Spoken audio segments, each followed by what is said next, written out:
De cette série d'exercices relatifs aux estimateurs sans biais, nous allons faire un exercice. Ça va être notre premier exercice sur les estimateurs sans biais. Donc la question, l'estimateur θ chapeau est-il sans biais? Généralement, vous rencontrez des questions comme ça. L'estimateur est-il sans biais? Je vous rappelle que j'ai déjà réalisé une vidéo sur les estimateurs sans biais, une vidéo très intéressante. Vous allez trouver le lien en description de cette vidéo pour les gens qui n'ont pas encore regardé. Dans ce premier exercice, on considère tout simplement Y1, Y2, Y3, un échantillon de taille n égale à 3, provenant d'une loi exponentielle dont la fonction de densité est la suivante.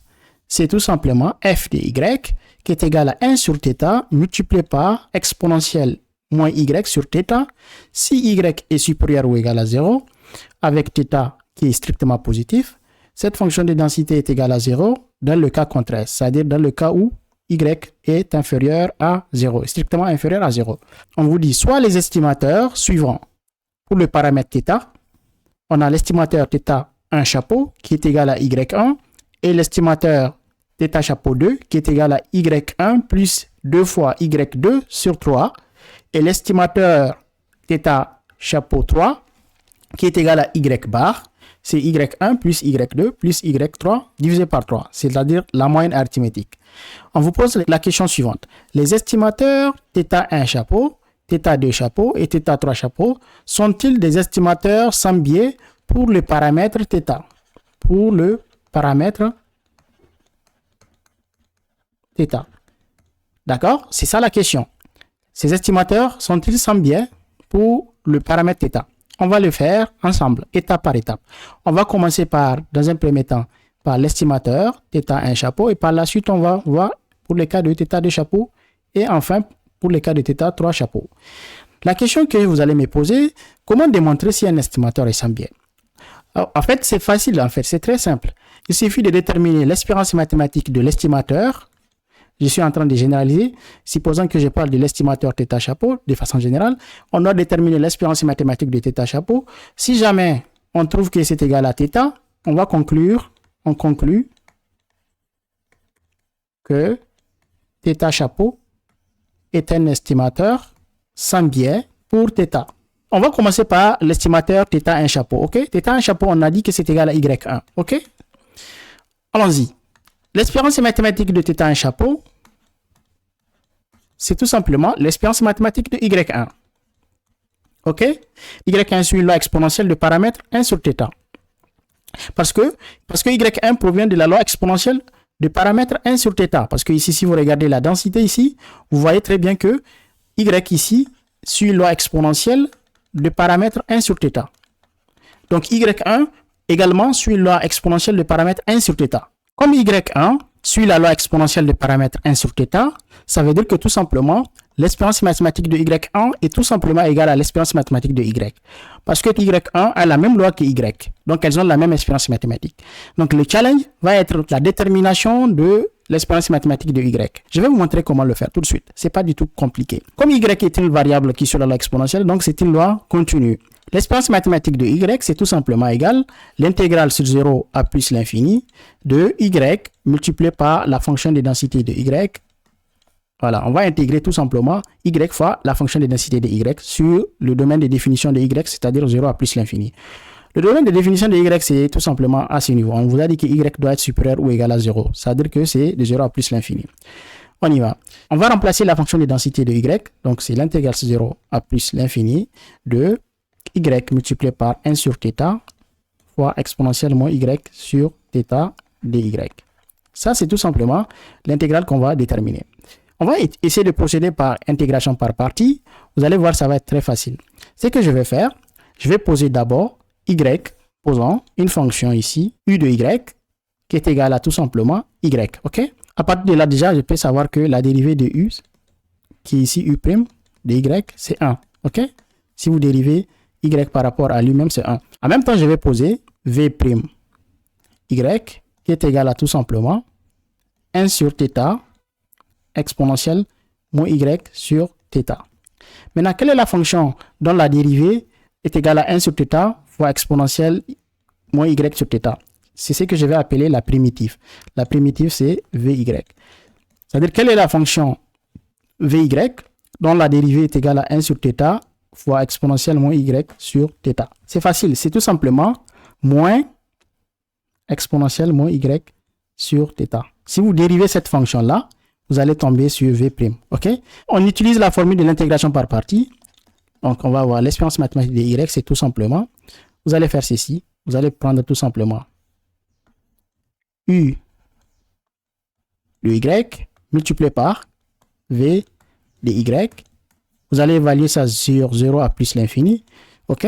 C'est juste comme ça, vous allez faire. Vous allez prendre u de y, vous multipliez par v de y, et vous allez évaluer sur 0 à plus l'infini, moins l'intégrale de 0 à plus l'infini de tout simplement u' de y multiplié par v de y.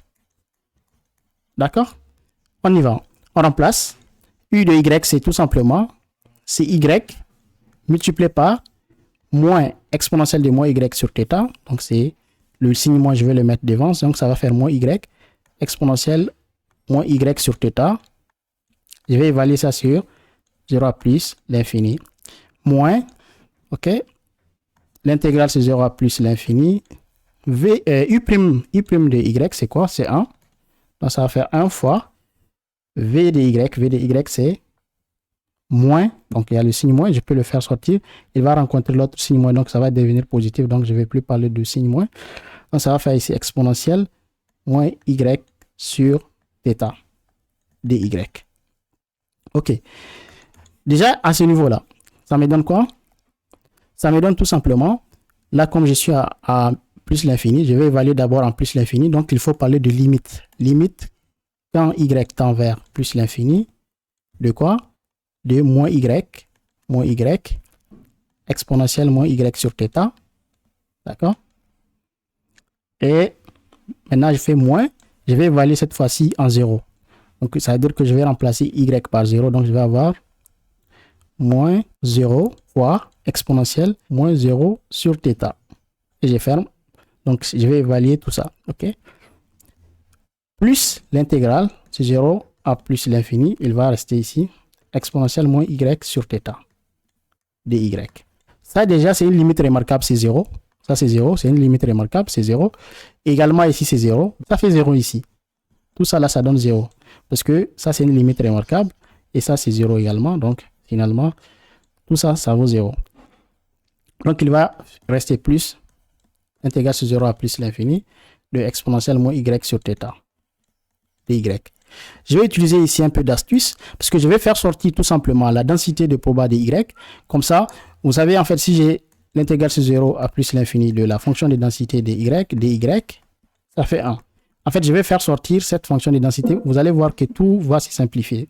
Il faut savoir que la densité f de y, c'est 1 sur θ fois exponentielle moins y sur θ. Donc, j'ai déjà ici exponentielle moins y sur θ, mais il me reste 1 sur θ. Je vais multiplier et je divise par la même chose. Ça revient comme si je n'ai rien fait. Donc, ça va me donner 0 à plus l'infini, l'intégrale 0 à plus l'infini. Je vais faire θ, d'accord, divisé par θ fois exponentielle moins y sur θ dy. OK. Je vais faire sortir d'abord le θ qui est au numérateur. Donc, je vais dire que c'est θ multiplié par intégrale sur 0 à plus l'infini. Il va rester donc 1 sur θ exponentielle moins y sur θ dy. Mais ça, c'est quoi? Ça, c'est la fonction de densité fy. Donc, c'est égal à θ fois intégrale sur 0 à plus l'infini. De quoi? De f de y dy. Et je vous ai dit que ça, c'est égal à 1. Donc, ça, c'est égal à 1. Il va rester quoi? Il va rester θ fois, il va rester θ, donc multiplié par 1. Donc, ça fait θ. Je viens de trouver quoi? Je viens de trouver que l'espérance mathématique de y, c'est θ. Espérance mathématique de y, c'est θ. Et qu'est-ce que je suis en train de chercher? C'est de vérifier si θ un chapeau est un estimateur sans biais. Et je vous ai dit que l'espérance mathématique de θ un chapeau, c'est égal à l'espérance mathématique de y1. y1 a la même espérance mathématique de y. Donc ça fait θ. OK.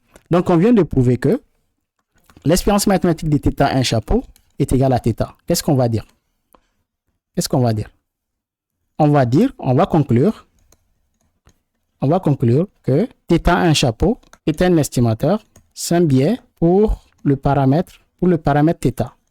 Maintenant, on va voir θ de chapeau. θ de chapeau, c'est quoi? θ de chapeau, c'est y1 plus 2 fois y2 divisé par 3. C'est y1 plus 2 fois y2 sur 3. On va déterminer également son espérance mathématique.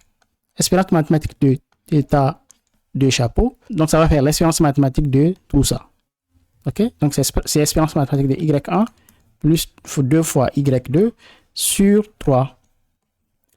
Je peux faire sortir en fait ici le dénominateur 3 parce que c'est une constante. On peut la faire sortir de l'espérance mathématique. Ça va me donner 1 sur 3. Espérance mathématique de y1 plus 2 fois y2.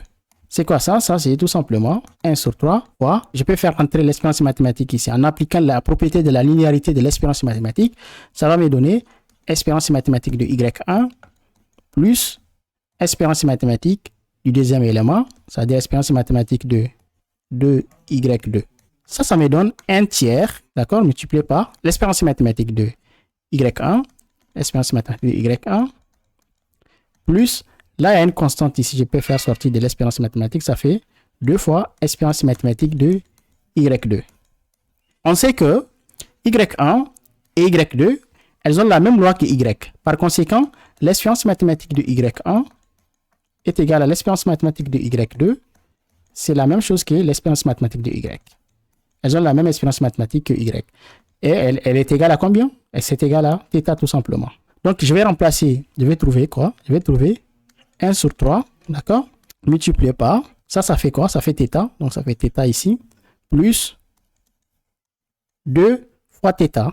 2 fois θ parce que l'espérance mathématique de y2 c'est θ également. Ça me donne quoi? Ça me donne 1 tiers, 3 fois θ. Je peux simplifier ici par 3. Je peux trouver tout simplement, je vais trouver θ. Donc l'espérance mathématique de θ de chapeau, c'est tout simplement égal à θ.